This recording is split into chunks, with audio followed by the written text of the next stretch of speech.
We actually want to change the whole way society thinks about abortion. I became very convicted that an unborn baby is just as much a human being as you and me. What's that great injustice that future generations would judge us for? They're being intentionally destroyed on an industrial scale in the United Kingdom. Did you know then that you'd done something serious? Yeah, a team of police arrested me. For praying? For praying. The number of abortions is almost equal to the number of miscarriages. The difference being that abortion is the intentional act of taking the human being in the womb.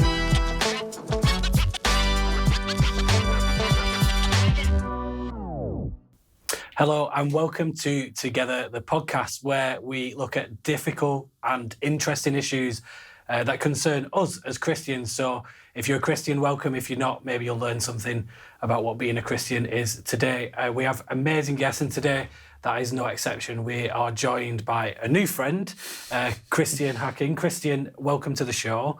I'm so glad that you could join us today. We haven't known each other very long, but I am looking forward to today because you are a bundle of energy. But can you explain to people at home, who you are and what do you do? Sure. So my name's Christian. I live in southeast London. I am married, got 3 kids. We've got loads of animals, too many animals, trying to reduce the number of animals at the moment. But yeah, my day-to-day job is I am a pro-life activist. So I work for an organisation that seeks to change the way the whole of the UK thinks about abortion. And so I've got an interesting story to tell all about that. So that's what I do, and that followed a bit of a journey that involves my wheelchair and other things. So yeah. Well, I can't wait to hear. Abortion is a difficult subject in today's age, and even in the church, it can be quite controversial. So I'm looking forward to today's conversation a lot. But before we get into abortion and what happened, and I'm kind of giving the people at home the hook so they stay. Yeah. But we say it's really important that people have some discernment about who they listen to. So how do we know Christian's not some loony? And why should we trust you? And I think a good starting place for that is, what's your testimony? How did you meet God? Were you always in a Christian home, or did you meet God along the way? So, long and short of it is, despite being called Christian, I was brought up in a non-Christian home, what I call like a biannual church family. So we used to go to church at Christmas and Easter sometimes. And so, I thought I always had a kind of slight impression growing up that there was something, beyond our kind of physical world, but I never really engaged with it. And this was until the age of 8, or was it 9? There's a really random film with Harrison Ford called K-19, The Widowmaker. Right. Did you ever see it? No, I don't know. It was like, a Russian nuclear submarine, has problems. Anyway, and the submarine has serious problems based on a true story, and like the whole crew gets radiated, and so people were like vomiting green stuff, and it was like radiation. It was, anyway. Sounds like a sick film for an 9-year-old. It was a sick film, So these were in the days where my parents took me to kind of 15s, and like halfway through the movie there was that person going around with a torch trying to find the underage person in there. So I mean, these were, looking back, you're like, why was I even there? But anyway, that's another story.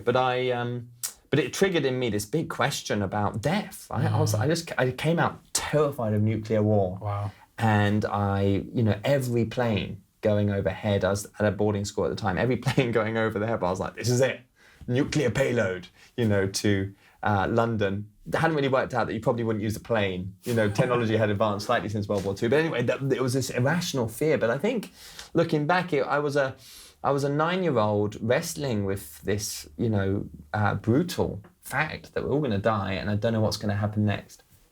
Anyway, I remember going down to the matron's room because I couldn't sleep. And there was this one teacher there who was like ex-military, he was like ex-Marines. And there was our chaplain. It was this guy called Richard Pesca, amazing man.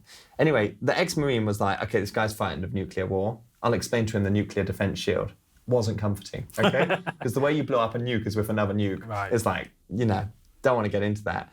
But then the chaplain, who actually saw that I was, I needed something deeper, he opened up Psalm 18 with me, which, you know, said, the Lord is our rock and our fortress. He is, you know, our protector. He's the horn of our salvation, you know. And these words just went like deep into my heart. And I suddenly realized, you know, that there was a God, that he loved us, that there was a heaven, that actually we didn't need to be afraid of death. And this kind of started what I call my kind of pick and mix gospel years. Because between 8 and 14, I just took all the bits I liked about God, you know, the bits about heaven, the hope, you know, life after death, you know, love, all the good stuff. But all the stuff about changing my life, like sexual ethics and other things, which is a joke, right? Because I was only 9. Right. And, you know, to think I was already scoffing at the idea of Christians should save sex till marriage at the age of 9. You know, as if there was a queue of 9-year-olds outside the school picketing for my virginity. But the world had gone so deep into me that was just, this is why this is irrelevant.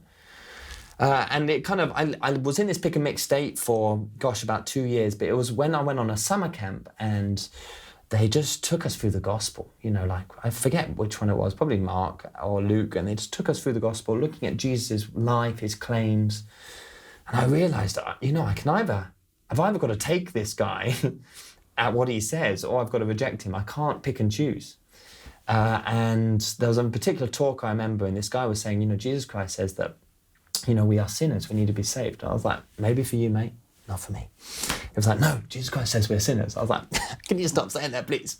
And then it was like, Jesus Christ says that we're sinners, we need to be saved. I was like, if you carry on talking, I'm going to pick up this chair and smash it over your head till your brain spill out across this floor. And it's like, ooh, you know, he's really touching upon something here.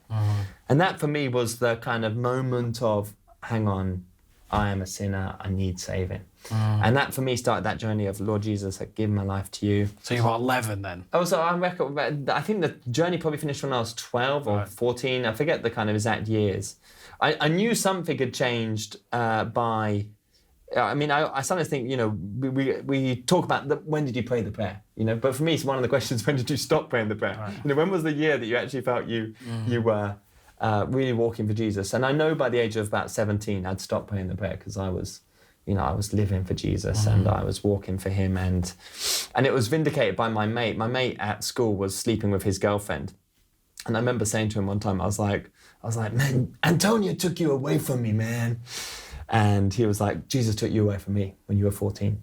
I remember that summer. And so it was interesting, like that moment. I think it was probably about the 14. Looking back, retrospectively, it was when I was about 14 that it, you know, things got serious for me.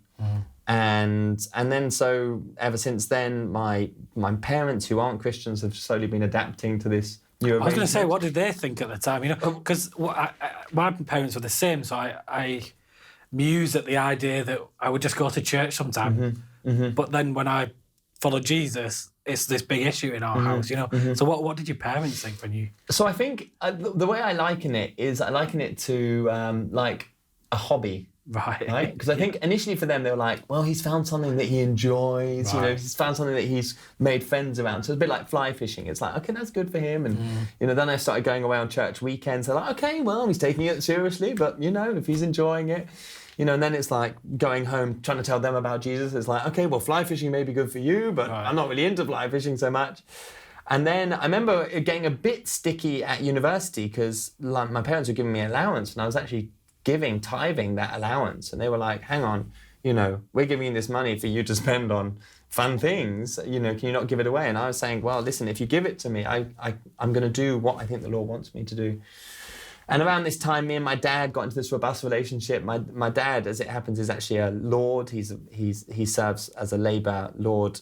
Got kicked out, got re-invited back in recently. And so we have this joke about, you know, I have two lords in my life. You know, the bigger lord and the lesser lord. I have two fathers, the bigger father and the lesser father. So we've kind of got this robust dynamic, especially with my dad. Me and my mum, you know, we don't have such a good communication on the Jesus stuff. But what's so interesting is, whilst my parents were kind of okay, they thought I took it a bit seriously. They probably, you know, thought maybe less money should be going to the church stuff. The moment where I got the most kickback was actually when the lordship of Christ affected the way I thought about ethical issues, particularly abortion. Right. So this is what's so interesting is I kind of, between 14 and 24, 25, they were okay with me down my Christian faith. They saw the way it impacted me. They saw the way it helped me when I broke my back, etc. But when it was, when there was a clear lordship claim that was fundamentally different to the way we think in culture, that's when it became a lot of an issue. So I managed to keep a lot of friends as a Christian and a lot of acquaintances until I was like, I need to do something about the abortion genocide, and then that's when they've fallen off fast, and that's when the conversations have got a lot more heated and the invites have been rescinded and other things. So that's kind of a potted history. It's good. So just fill me in, what happened between school and becoming abortion advocacy? Did you train for something in particular? Yeah. Did you work? What? Yeah, so great question. So I left after school. I took a gap year.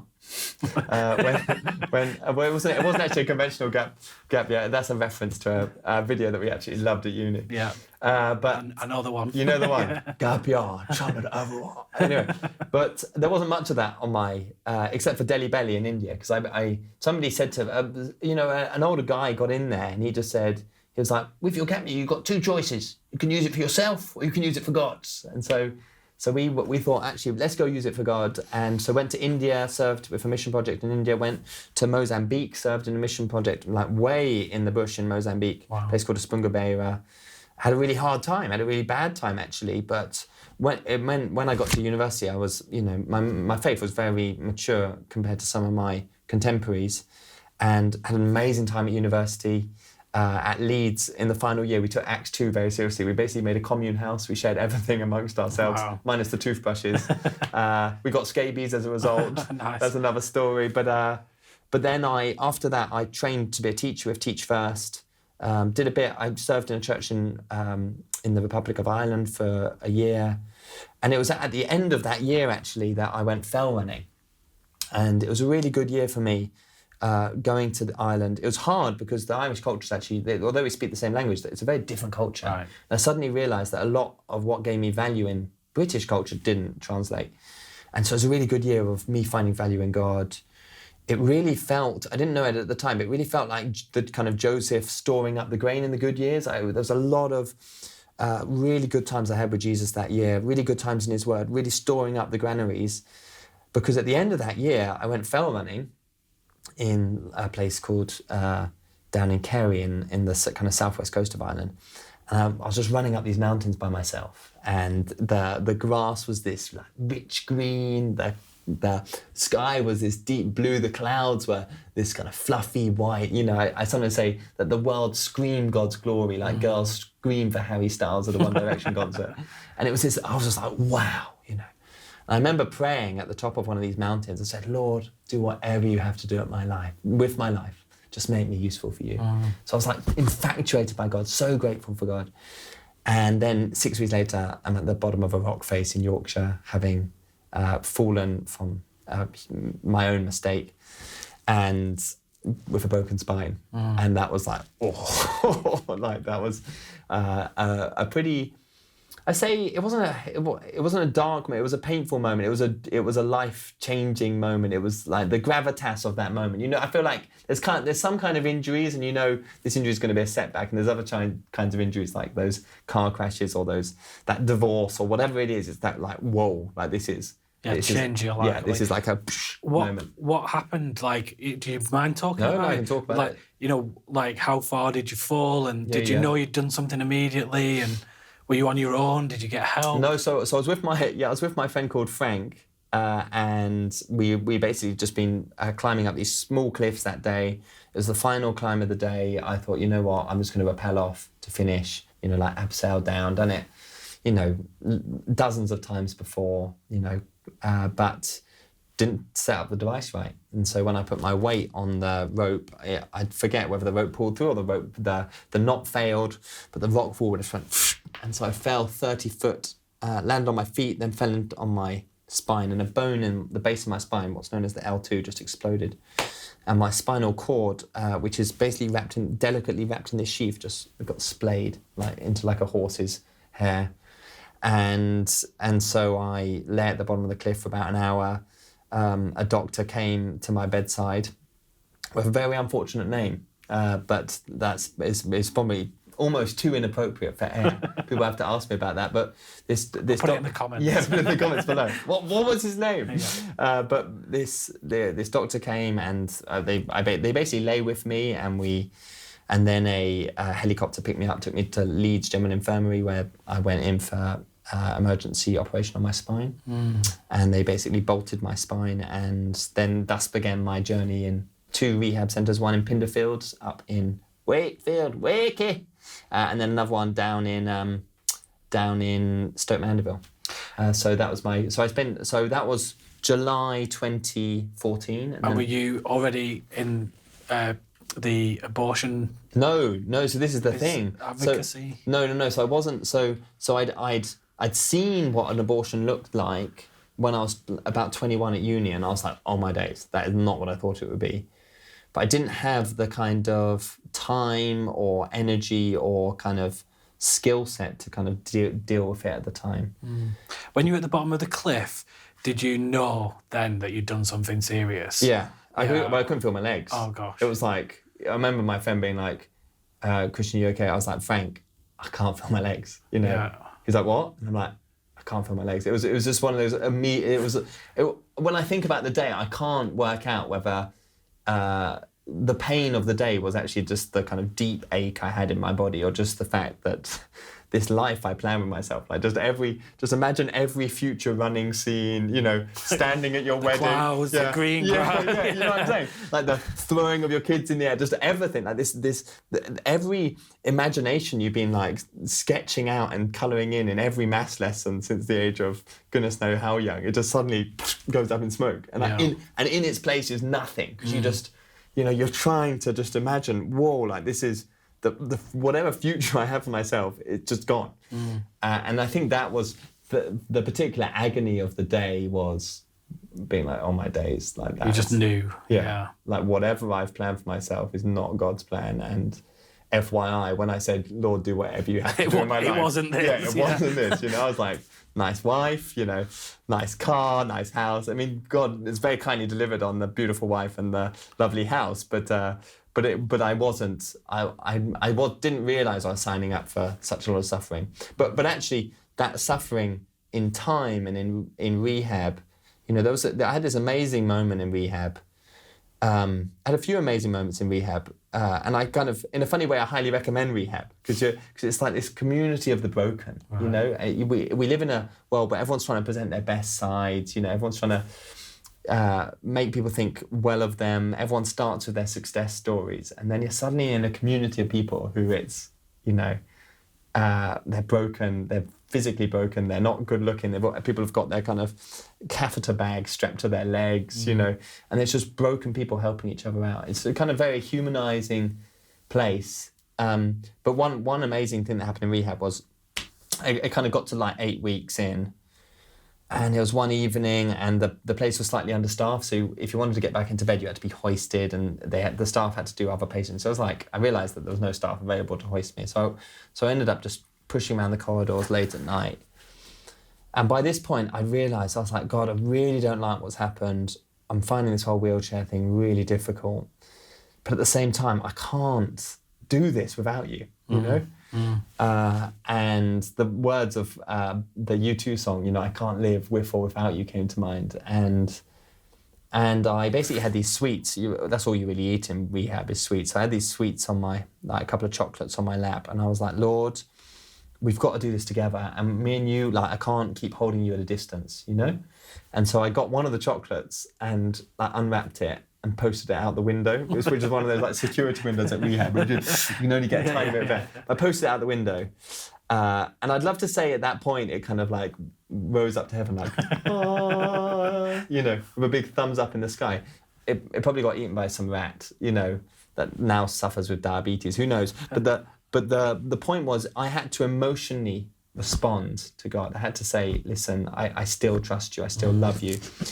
I know some people talk about forgiving God. I mean, that's enough. That can be a very offensive thing to say. It's not so much forgiving God. God's perfect. He doesn't need to be forgiven. But it is this kind of, we have to emotionally respond to the fact that Either he let something happen or he allowed Satan the keys for that moment to do something bad.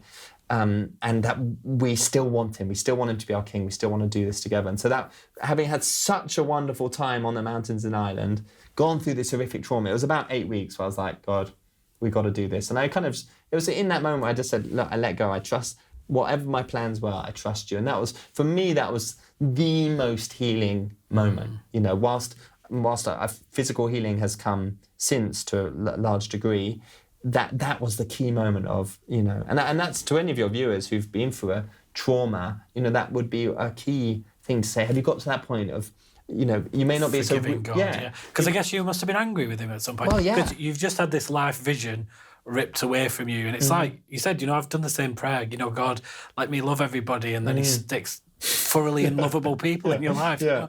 You know? And you're like, well, that's not what I meant, you know. Yeah. And I can see how you would be angry at that. Yeah, I was, because I had my plans for my life and he had different plans. And I think we have to, you know, but what I encourage people to do is, they may not be so weird as me as to poke chocolate out of windows, but it's finding that, you know, whatever your expression is, it's finding that, no, I still love you, I still trust you. I'm not gonna hold you out, I'm not gonna cut you off, I'm not gonna hold you at arm's length anymore. Like, I'm gonna... What if people are still in that stage, you know, Christian, where they can't, you know, there must have been dark days, you know, because you're reflecting on it with, you know... Oh, massively. You know, quite like it was easy, but I can't imagine, you know, would have been a process to get there. What would you say to encourage people who are still in that dark place? Well, it's a really great question. I think, listen, I mean, there were nights, I mean, in the early weeks afterwards, and I don't know what it is about spinal injuries, but it really messes up your sleep. And there were nights where I was just begging, you know, like those emo verses in the Psalms, like, you know, your tears have become my food day and night. You know, the stuff I used to skip over as a teenager, being like, you know, don't know what to do with that, you know. This was like me in the middle of the night. I'm like weeping, being like, please, like, heal me, give me rest, give me, like, let me sleep, you know. And it honestly felt like the prayers hit the extractor fan, came down, slapped me in the face, and you're like, it's almost like an additional trauma, because you're like, if I didn't believe in a God and if I wasn't begging him, I wouldn't have the indignity of the unanswered prayer right now. But I think the crucial thing for any Christian or anyone considering the Christian faith is, you know, who is it that we're worshipping? Who is it that we're calling out to?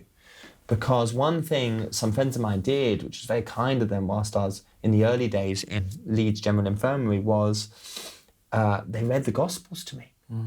And particularly they read the Passion, which is at the heart of the Christian faith, is a crucified God. And so whilst at points I was like, what do you know about a young man who, you know, has had his plans stolen from him, a young man who's, you can't feel his limbs, a young man who's confined to a hospital bed, whose limbs are out of position and all these things. It's like, hang on. I just had these kind of moments of, if I worship the Christian God, then I'm praying to a God who knows exactly what it's like to, you know, suffer, you know, at the behest of his Father's calling, to have his limbs out of position. And actually, even to get into the detail of it, I'm sure at points on the cross, as Jesus was taking the sins of the whole world upon his shoulders, I'm sure he felt paralysis.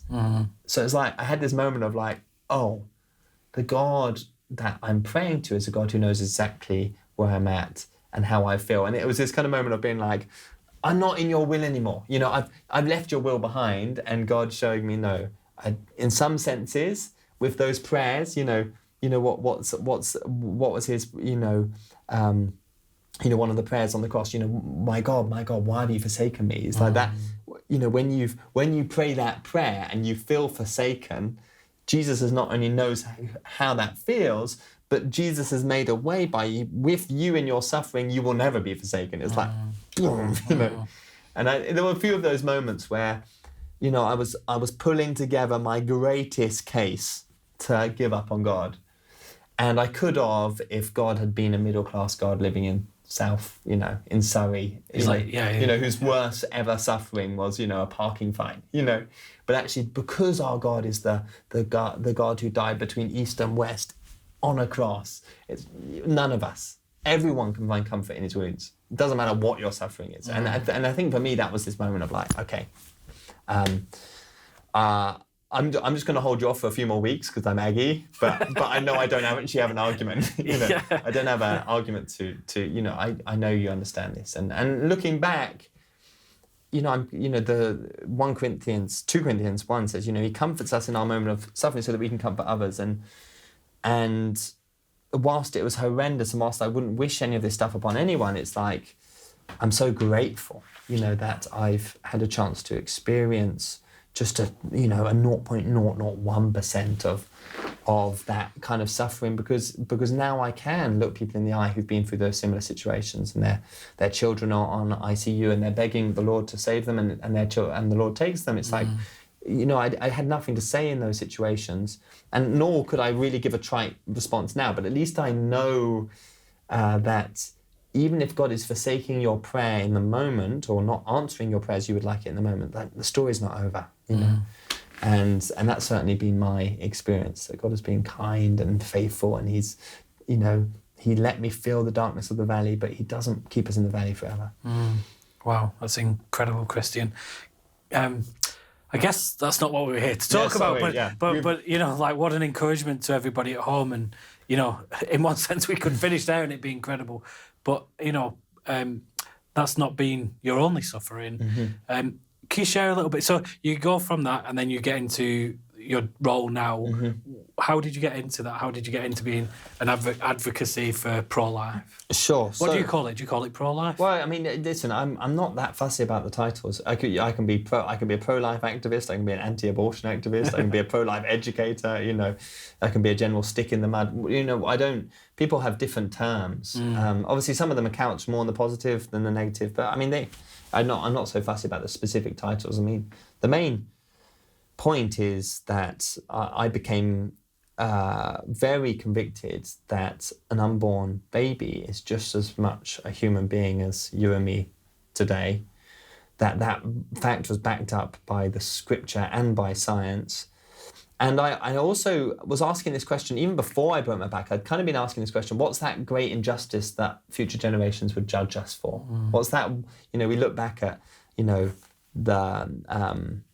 that slave trade, or we look back at apartheid in South Africa, or we look back at, no end of historical examples of injustices, and you look back and you think, how could you do that? How did you let that happen? It just seems so obvious. And if we're going to not be chronological snobs, and if we're going to accept that we probably too have a blind spot as well, the question is, what is that blind spot? What's that thing future generations will be like? How could you really let that happen on your watch? And I basically ran through a bunch of different options over the years, from kind of homelessness to educational disadvantagedness. That was part of my pool to teach first and stuff. I looked into kind of the global warming questions, but none of these kind of really fitted in the same way. They didn't fit neatly into that category because modern day slavery being another one, because either these were not injustices that were taking human life, innocent human life, or they were injustices that were recognised as injustices and lots of people were doing stuff about it already. And when it came to the abortion question, of hang on, these are human beings, they're being intentionally destroyed on a industrial scale in the United Kingdom, funded by taxpayers, and actually the default response of the public, the media, put it on social media, I'm pro-life, the default reaction you're going to get is one of kind of closing it down. This is a fundamental right, this is bodily autonomy, this is sexual reproductive rights, Can you talk about the position in the UK? Just because we'll have viewers from all around the world, so they won't necessarily understand, that it's paid for by the government, and sure. They'll either have to pay for it where they are, or they won't be allowed to do it, etc. So, what's the current position in the UK, like legally speaking? Sure. Well, I'm just going to skip over the pastoral stuff for now. Before we'll come back to that because there's a lot of pastoral stuff that needs to be said about this. But the legal situation in the United Kingdom is abortion has been legal in the United Kingdom since 1967. Okay, so we passed this act in 1967. Initially, it was designed for those extreme cases. It was designed to help like the back alley The 2%, stories. What at the time was probably around kind of 20,000 a year, those kinds of figures, and it was like, hang on, we should provide a regulated form in order to address the people in those really desperate situations. And then since 1967, the Act kind of came into force in 1968, the figures just went up and up and up and up, so like from 13,000 to 20,000 to 50,000. And now we're in a place in the United Kingdom where it's around between 230 and 250,000 abortions are taking place per year in the United Kingdom. And it accounts for about 1 in 4 pregnancies end in abortion. The number of abortions is almost equal to the number of miscarriages. So it's kind of so you've got all these people mourning, 1 in 4 women mourning miscarriage, something that I believe you've dealt with on this show, with also 1 in 4 people, mourning after abortion. The difference being that the miscarriage was unintentional; it was a consequence of living in a fallen world, whereas abortion is the intentional act of taking the innocent life of the human being in the womb. So the figures are huge, and the law technically in the United Kingdom means that abortion is still illegal. That's illegal, but it can be justified if 2 doctors sign it off on one of 5 grounds. And I won't go into the detail of all those grounds, but the grounds basically are things like, is the mother's life at risk? Does the child have a disability? And also, is it in the interest of the emotional health of the mother to continue with this pregnancy before 24 weeks? That's the kind of cap for that one. Or is it in the interest of the other existing children in that mother's life to continue with the pregnancy? So they kind of fall into those general categories. And the majority of abortions in the United Kingdom, that's about 98%, are all signed off on on ground C, which is effectively that the pregnancy hasn't gone past 24 weeks, but the continuation of the pregnancy will pose a risk to the mother's mental health, right, as opposed to any physical defect with the baby, physical defect with her. It's all based on mental health grounds, which when you call up these call centres, and there's been a number of, Christian Concern actually did a mystery client survey of one of these abortion providers when they introduced DIY home abortion. And basically everyone gets funneled to point C. No matter what your reason, if it's kind of, okay, emotionally you can't continue with this pregnancy. So effectively what we have in the United Kingdom is abortion on demand, very few questions asked, and people pushing very hard. And paid for by the taxpayer. Paid for by the taxpayer. So often conducted by private clinics, but they are subsequently contracted by the NHS. Right. So taxpayers' money, I think it's something like 98, I think it may have gone up to 99% of abortions are paid for by the taxpayer. And it's really become the default service, so to speak, for people, especially, when councils are thinking about their social care system and teenage pregnancies and people from low socioeconomic backgrounds and people with mental health. I mean, everyone's being funneled towards abortion as being, this is the solution. And if you are convicted that it's a human being that's being killed, then Christians need to be at the forefront of saying, hang on, we don't kill human beings even to solve complicated social, economic or mental problems, So I think for me, I just had this realization that this was the thing, that this is our greatest moral blind spot of our generation. And what's so ironic is, I'm literally, when I push back to London Bridge Station after this interview, I live in people's blind spots, right? I'm like below them and to the right as I'm pushing along, and yet the Lord has also positioned me in what I believe to be the moral blind spot of our nation. And so like a good driving instructor, myself and the people I work with, we're trying to teach the nation to look at its blind spots before making these turns, and so this is, it's a real privilege to be, sitting opposite you, because actually this is part of it. It's just part of us acknowledging, hang on, if we as Christians don't advocate for these babies and their mothers who are harmed by these abortion procedures, we just can't expect anyone else to. And what a privilege to actually do that. How do you do that? Because I've no idea how I would, do you wave banners or what's the organisation doing practically to educate people. And like if you've made your mind up about something, I'm not going to change my mind just because you tell me. You would have to give me good evidence and reach to my heart, really. So what are you doing practically as an organisation to educate? Yeah, so it's a very big question, and because obviously we're not just interested in changing one or two minds. We actually want to change the whole way society thinks about abortion. And we basically go back to the abolition of the slave trade as our kind of modus operandi, is our inspiration. Because what you see with that is you saw that Clarkson and Wilberforce and Orlando Equiano and they basically got together, these evangelicals clubbed together, and they realised that the UK society was benefiting from slavery for all the rum, sugar, cotton trade exploits. Go down to East India Dock or Bristol. You see the benefits. They were seeing the benefits and the financial benefits of slavery, but they weren't seeing at what cost it came.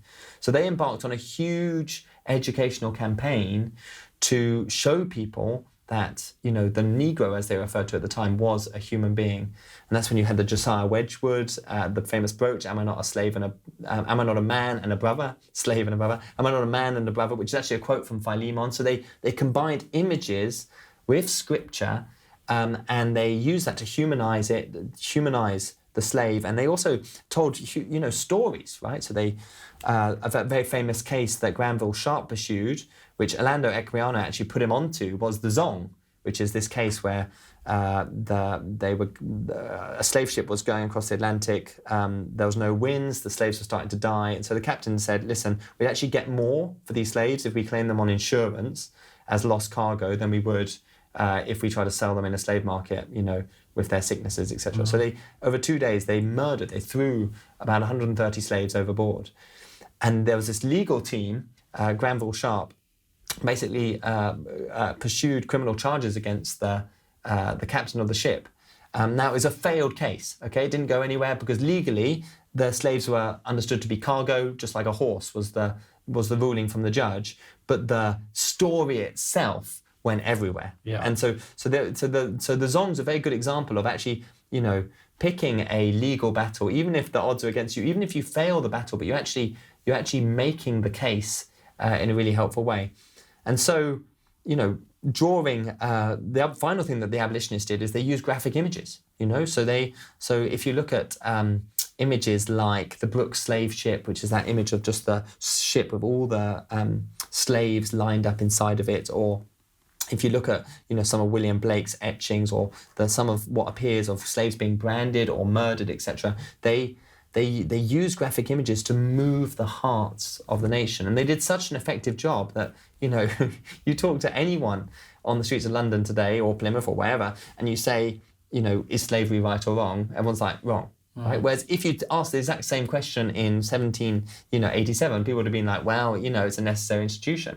So they radically changed the way the nation thought on the grassroots. So drawing lessons to today, we at CBI UK, with the help of the Christian Legal Centre, who have fought a number of our legal cases for us, is we want to use stories. We want to use images, we want to use graphic images where necessary, and we want to humanise the unborn baby. And actually we want to bring in the biblical scriptural arguments to, support this, because ultimately this stuff is a worldview. So in short, this is one of our leaflets, what do you think about abortion? But we've, if you look inside, it's got living and graphic images on the inside. But we think this is the quickest and most cost-effective and most powerful way to change the way the nation thinks, which is... I don't think you could show this online, honestly. Whoa, this is incredibly moving. Wow. So because we can't guarantee to show this online, we actually take these images, the living baby and the aborted baby, we take them to high streets across the country with our highly trained teams. We often, with each of our teams, we try to have some women on the team who are post-abortive. And we also do a lot on social media, showing people the images, but you don't see the images, you just see the reactions to them. Because we're finding that by doing this, people are like, okay, that choice or sexual reproductive rights suddenly becomes a lot harder to defend or get behind.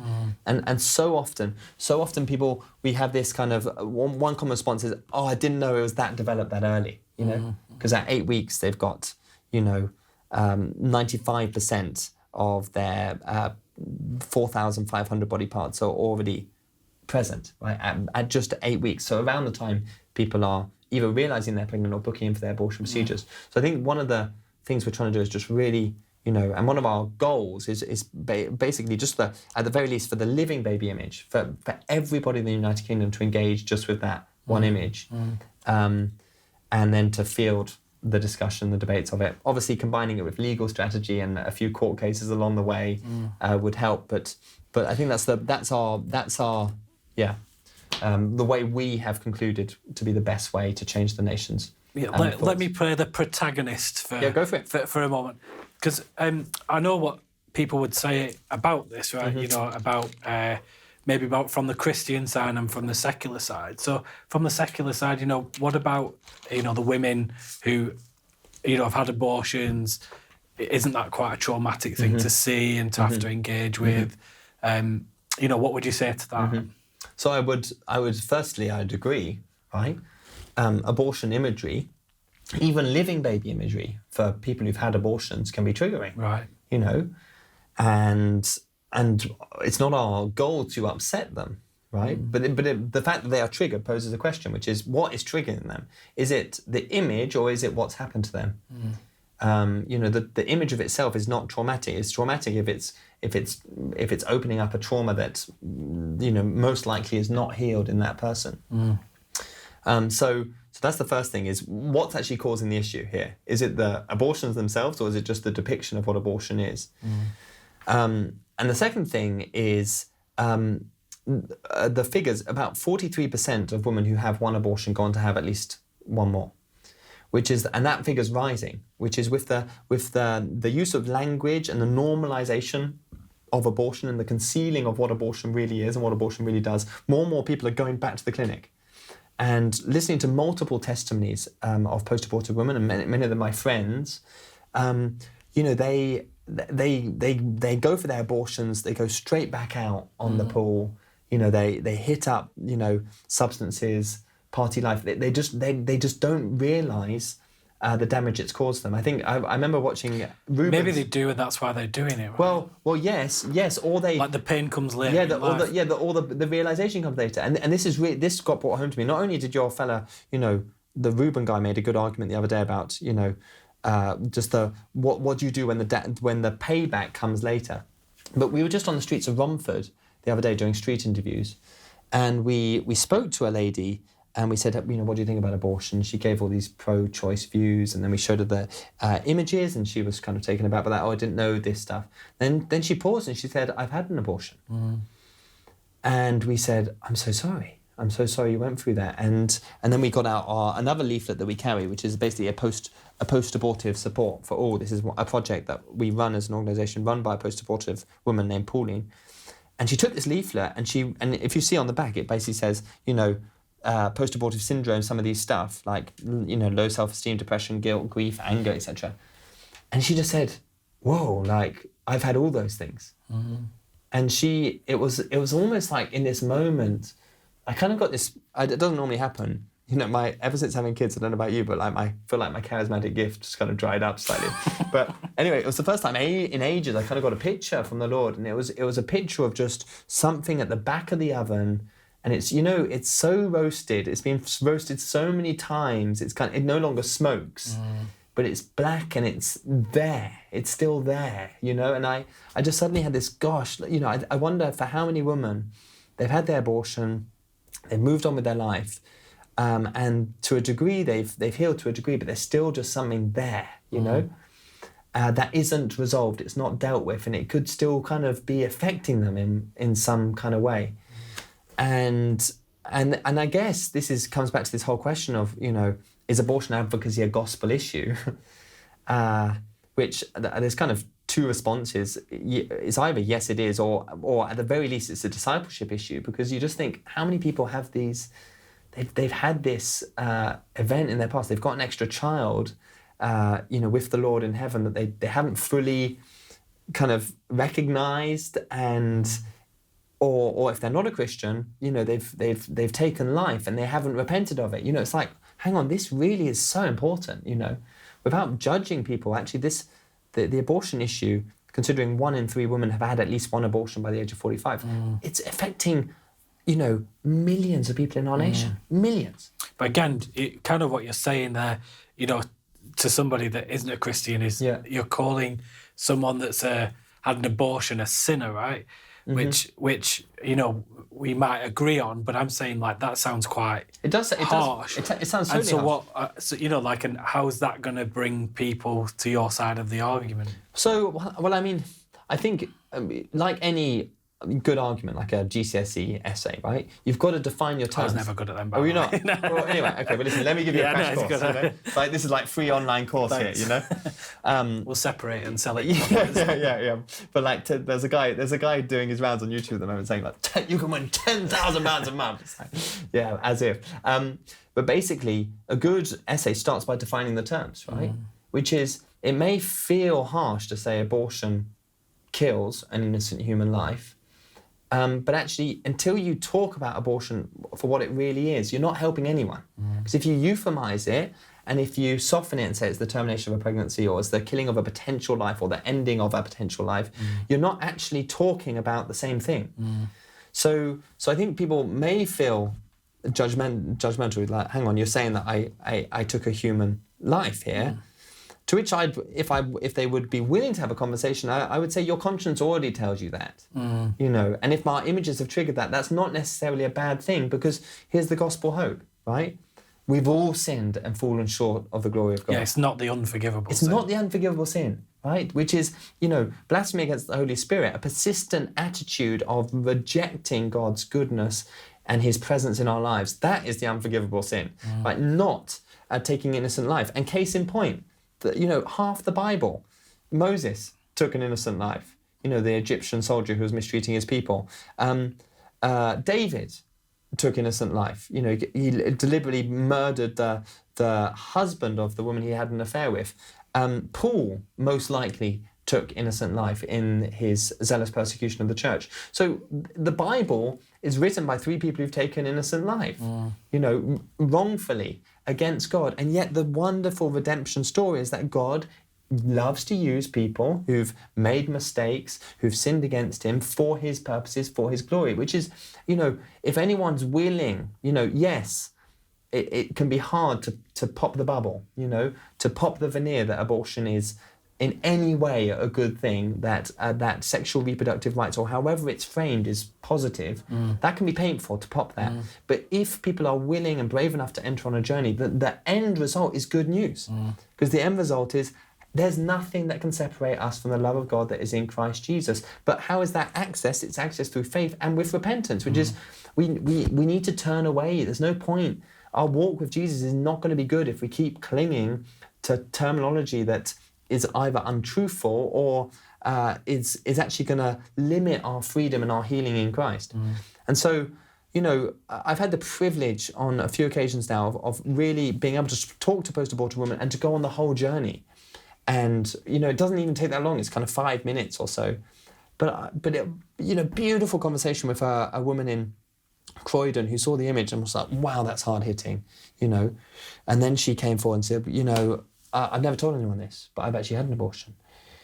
And we talked, and it turned out she'd actually become a Christian over lockdown. And I said, I've got some amazing news for you. I said, ever since you've had your abortion, your baby has been in the care of the best childminder in the universe. You know, she's crying, you know, I'm fighting back the tears, and you are going to meet that child again, you know. But for you to not accept that that's you were implicit in the killing of that child. Maybe you're in an incredibly awful situation. Maybe you were coerced. You know, there could be a number of reasons that led to it.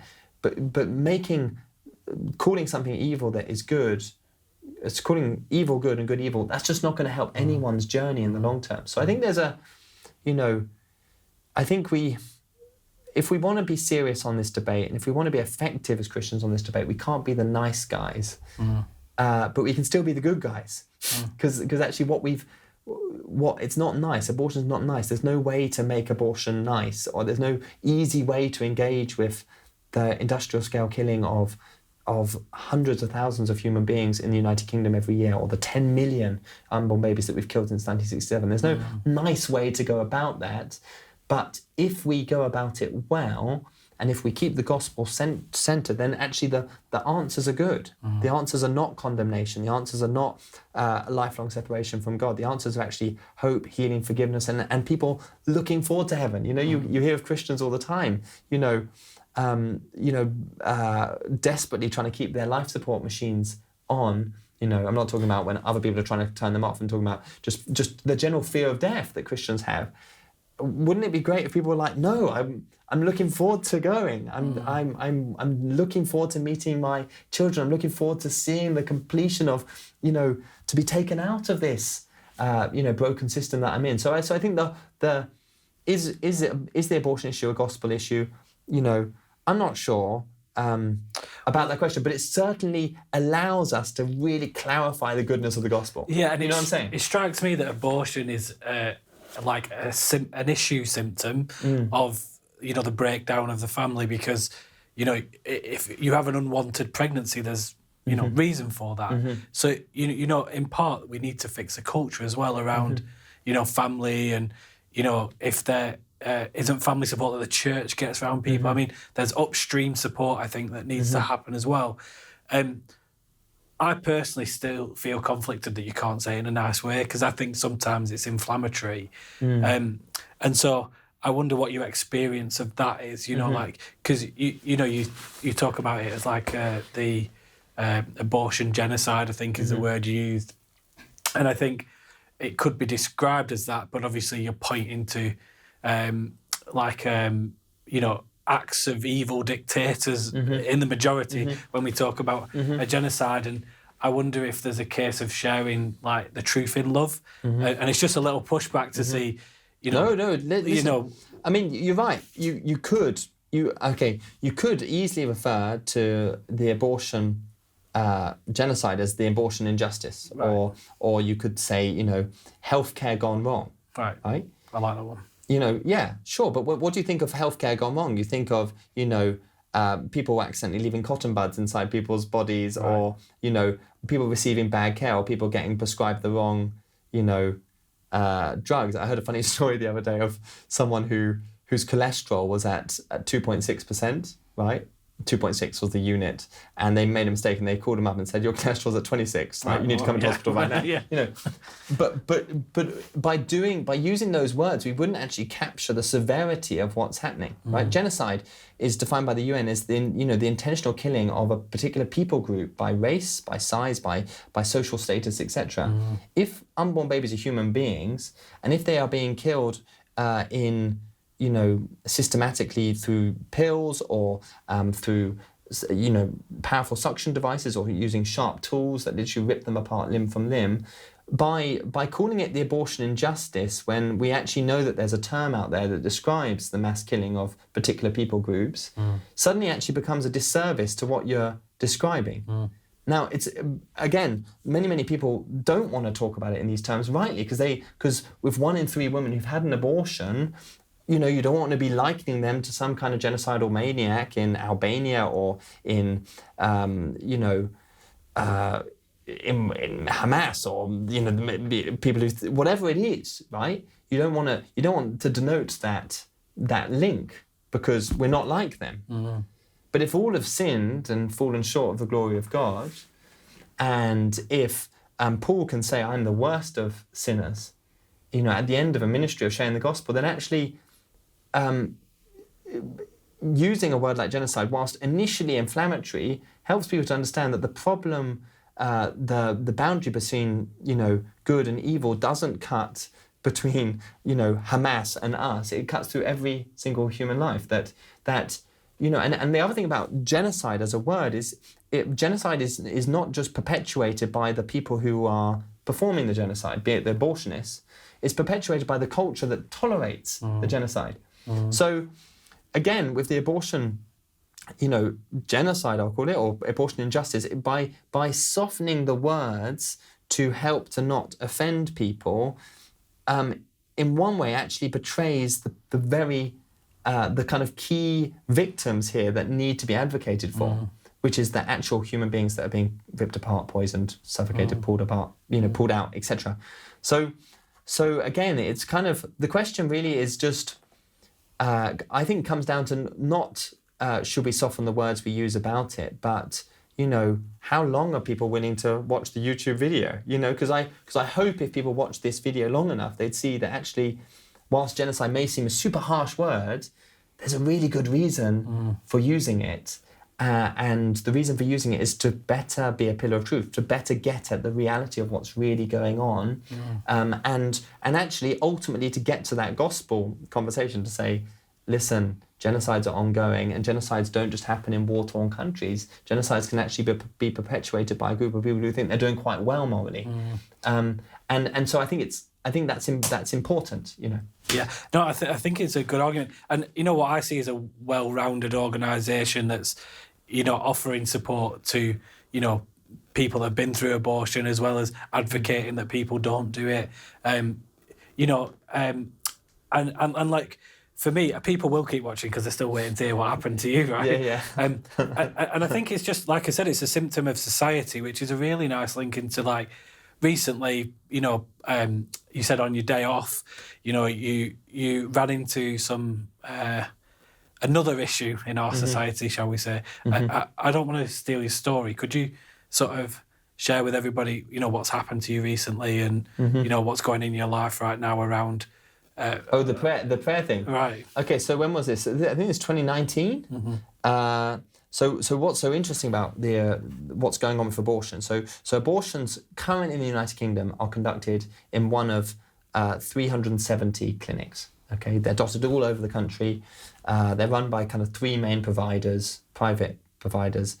The biggest one, BPAS, receives around 101 million in government funding per year. Wow. Right? That's insane. Yeah, it's a big organisation, right? And so these clinics, are all over the country, and some of the biggest ones are in London. Actually, two of the biggest ones are in London. One is in Brixton, on Brixton Hill. People who live in London would have gone past it all the time. That's Mary Stopes Brixton. Another one is Mary Stopes Ealing, or MSI Ealing, on Mattock Lane. And anyone around there, it's got this beautiful Victorian park nearby. It's like a quiet, almost residential area, and there's this old building which is an ex-nunnery, and you could easily walk past it. But that building is responsible for around 7,000 abortions each year, and a number of them kind of late terms. We're talking like plus 12 weeks, where you can't just use pills. You literally have to go inside the woman to, pull the child apart to get the child out. And this is graphic language. I accept for some viewers this will be really hard to hear, but this is what abortion really does. Anyway, in I think about 2016, 2017, they introduced what's known as a Public Space Protection Order, which is a PSPO, which is an area normally used to kind of stop lager louts and skateboarding and, amplification, She's to combat antisocial behaviour. Well, exactly. And Ealing Council managed to, or activists, I should say, helped by Ealing Council, managed to persuade the local community to agree to a public space protection order. But the antisocial behaviour that was prohibited in this zone was any act of approval or disapproval of abortion, including the act of prayer. Okay, which is this zone became the one place in the country where it became illegal to pray. Right. Now that must go against a ton of other laws. Well, yes, so you would think so. You would think that, just the standard, 1998 Human Rights Act, Articles 9, 10, 11, which defend our right to gather and to express ourselves, you would think that they would trump out. But one day, I think in July or August 2019, I put it to the test because I initially went to kind of go see it, right? I was like, I need to go see this. I need to see what this really looks like. But as soon as I got near, my heart just started to burn, So it kind of had fire in my bones. I was like, no, we need to pray, and we need to pray here. And so me and the guy who was with me, we just started praying on the grass outside the clinic.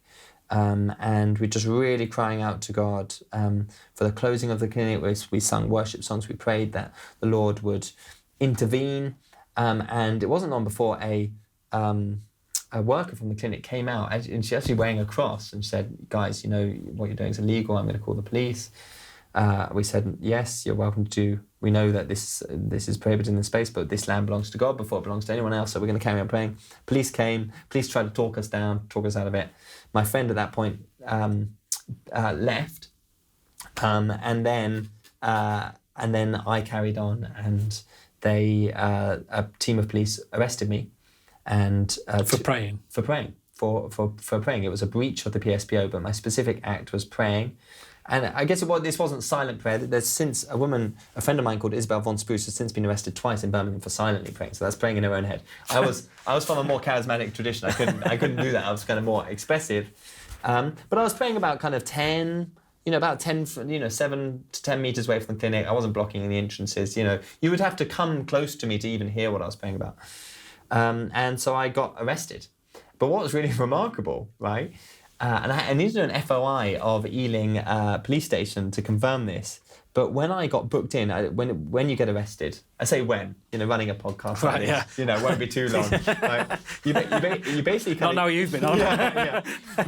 You basically get checked in. It's like a hotel. Right. You kind of and the policeman who's arrested you kind of checks you in the head, and there's a sergeant typing in your details.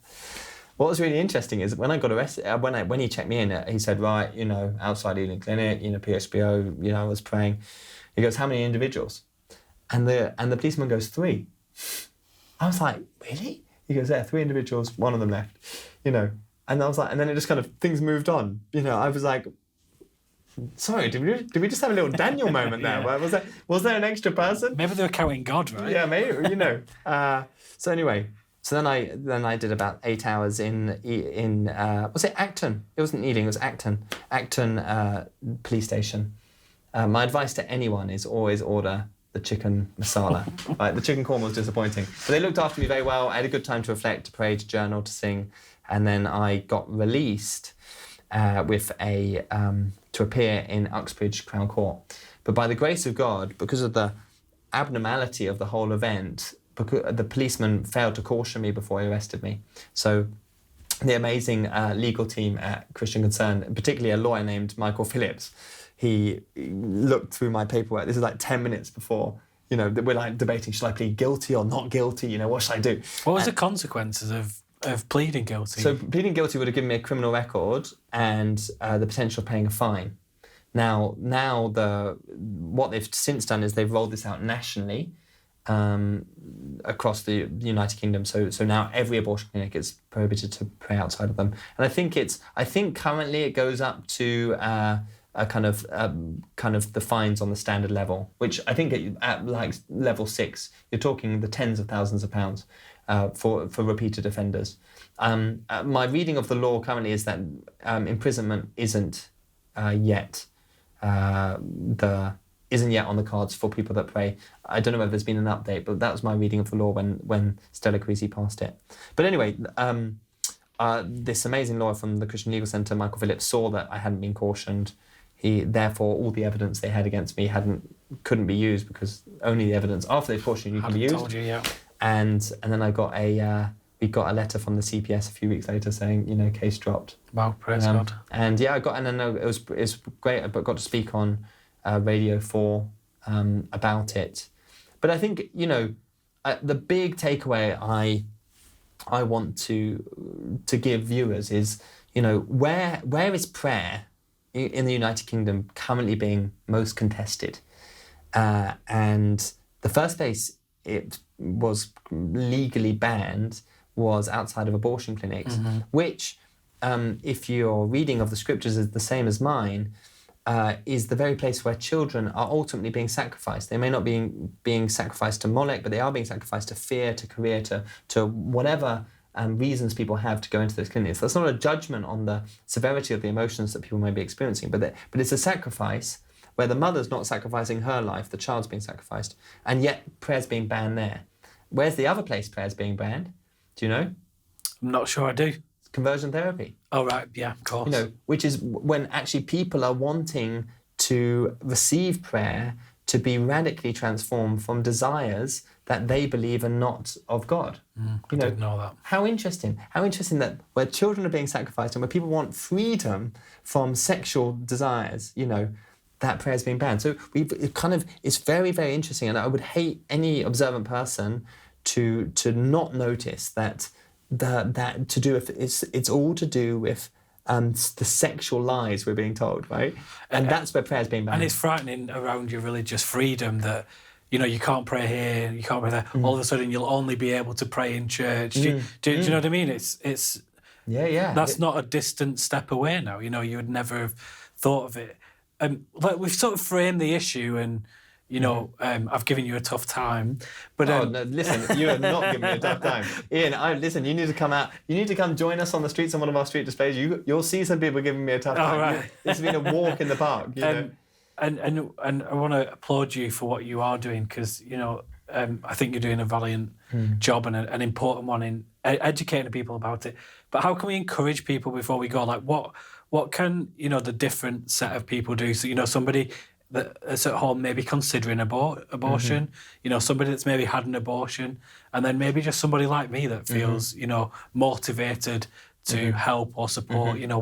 What can those different groups of people be doing? Do you want me to speak to you or directly into camera? Yeah, well, you can speak into camera, I think. Well, listen, I mean, it's a very good question, but for anyone at home who's considering having an abortion, don't. You mustn't take an innocent human life. That life is incredibly valuable, and God wants to use that life. Even if you've conceived in dire circumstances, awful circumstances, things inconceivable, right? God is so powerful and so loving. He is able to use that life inside of you to transform society, and he wants you to not give in to whatever social pressures, whatever darkness you are in.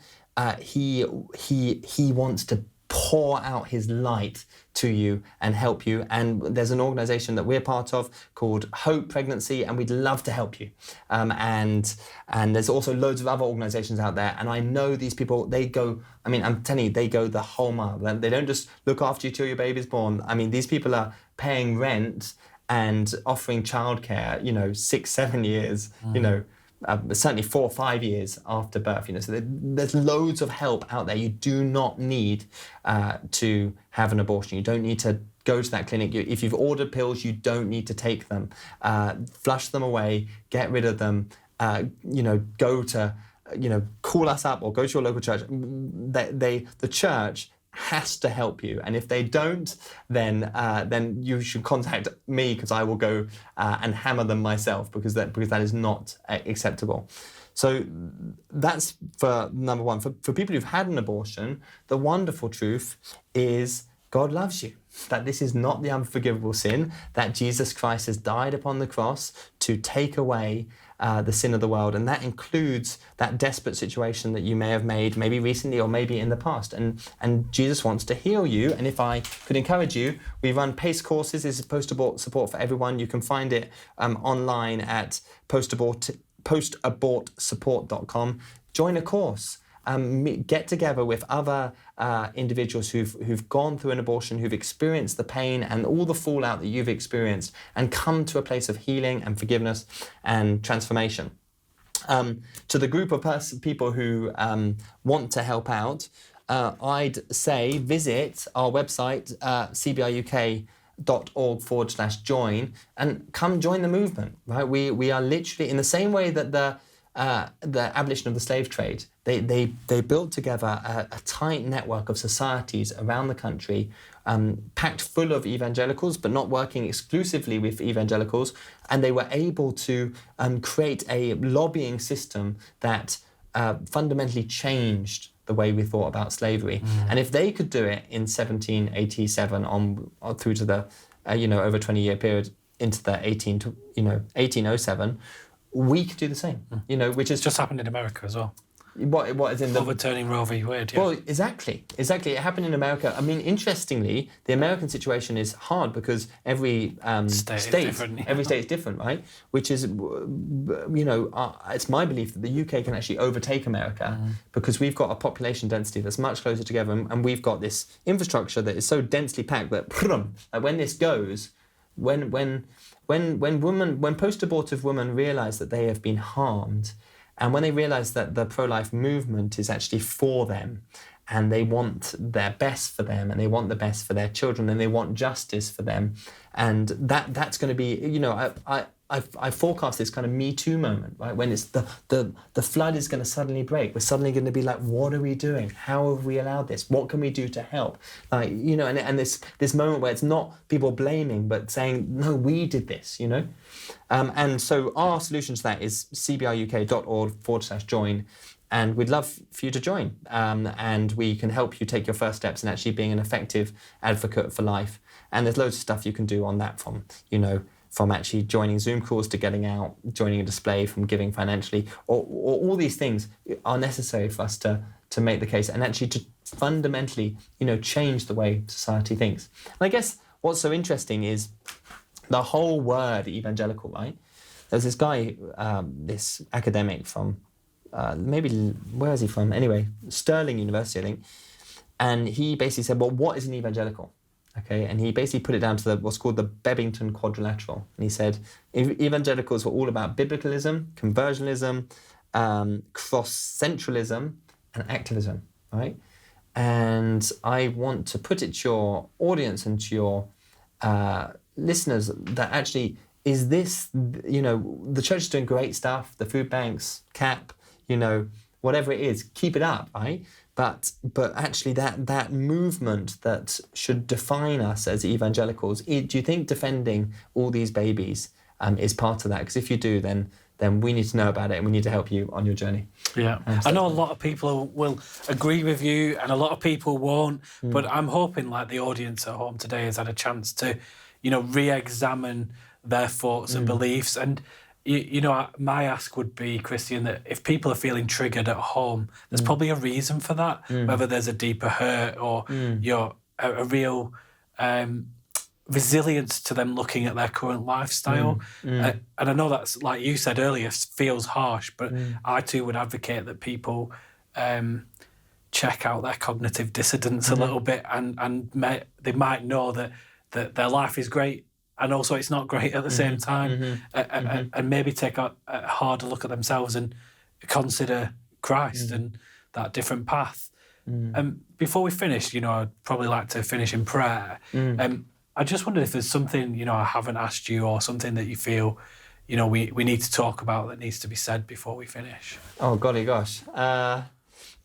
Even if it's saying hello to your wife and your lovely children. Well, listen, yeah, I mean, Esther and the kids, if you're watching, I love you. I wouldn't be here without you. No, I think the big thing to take away is, before I got involved in this work, I was an evangelist by gifting, and I love to share Jesus with people, and I think what I'd love people to realise is that this issue is not some kind of big distraction. It's not the kind of the turn off that's going to stop you from actually having that important gospel conversation. But actually, Romans 12, in view of God's mercy, offer your bodies as living sacrifices, and have your minds transformed by the renewing of His Spirit. And I just would love people to realise that actually having our minds radically transformed on the abortion issue and speaking to people and just telling a totally different story to the story that people are hearing, which is, if a child is disabled in the womb, it's okay to kill them. If you've been raped, then the best thing for you would be another act of violence against the innocent. No, there's such a better story here to say, no, God is the God of life. Choose life, and those who obey Him, He will bless. And so for people, I just encourage people to we as an evangelist, at points I've had deeper conversations about Jesus, about God, about the meaning of life, talking about abortion than I have when I've gone in with who do you think Jesus is? You know, because often people say, well, no one to me, he's someone to you, adios amigos, you know. Whereas actually the abortion issue says, no, all of us are going to have to give an account for the life that we've lived, and we're going to have to give an account for all these babies that were killed during our civilized society, so-called civilized society. What are you going to do about that? You know, do you know, are you going to defend yourself, or do you need legal support? You know, and I'm not talking about Christian Gazette. I'm talking about Jesus advocating on your behalf and making a case as to why we shouldn't be destroyed. You know, but actually, you know, so I would want to just encourage listeners that this is a really, don't be frightened of the abortion issue. Yes, there's a pain barrier. Of course there's a pain barrier, you know, getting into this. And there's going to be spiritual warfare if you want to do something about this. But it's so worth it because the end result is freedom. And it's a freedom to be different to culture. It's a freedom to be able to really engage deeply with culture. And it's a freedom to be able to take what for some people is their darkest, most miserable, most secretive moment and say, God wants to use that to bring you back to him, so that awful moment is actually becomes the thing that you're praising God for when you see him on that day, standing in glory, you know, meeting your child again. You know, this is the kind of radical, panoramic hope that we have, and I'd encourage people to just not be afraid of the abortion issue as a means of getting to that hope. Incredible. Well, you know, Christian, I just want to honour you and say, thank you for your time, and I know that it's going to have so much value for so many people. I think you've given my head a wobble today. And Apologies. So I hope other people at home will feel the same in a great way. Yeah. In a great way. I also want to honour 3 people. So, you know, I want to say thank you to Christian Concern. You know, it's because of Christian Concern and they've been brilliant. the legal support they've given you, and it's how we've got in touch. So we just want to honour them and thank them. And you know, if anybody's, you know, having issues, whether that's in the workplace or, you know, legal issues, and you're a Christian and it's to do with your faith and your Christianity, get in touch with Christian Concern. Also, there's some guys here that it wouldn't be possible without that point the cameras, you know, so, you know, just thank you. You know who you are. Yeah. So just thank you to all of you and all the God TV team that will be involved in, you know, the editing and everything, so that hopefully we can get this message out further, faster, because that's what media does, if we don't get banned. Wow, listen, we'll, what's that other one called? Rumble. We'll rumble it up. Rumble in the jungle. But yes, so thank you very much. On behalf of me and the God TV team, you know, we say thank you. And to everyone at home, it's the same ask that I ask all the time. But if you can like, comment, share, you know, please do. It helps the algorithm pick up our content. It helps it go further, faster. And honestly, if you do that, it just really helps an awful lot.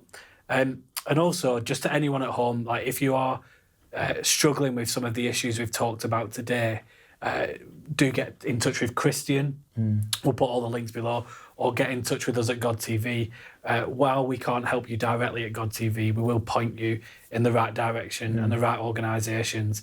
And there is certainly somebody waiting on the end of the phone who can just pray with you. They're not there to give you therapy, but they can pray for you non-judgmentally. So, you know, for myself and Christian and all the God TVs, we say goodbye and God bless. And we'll see you next time on God TV together.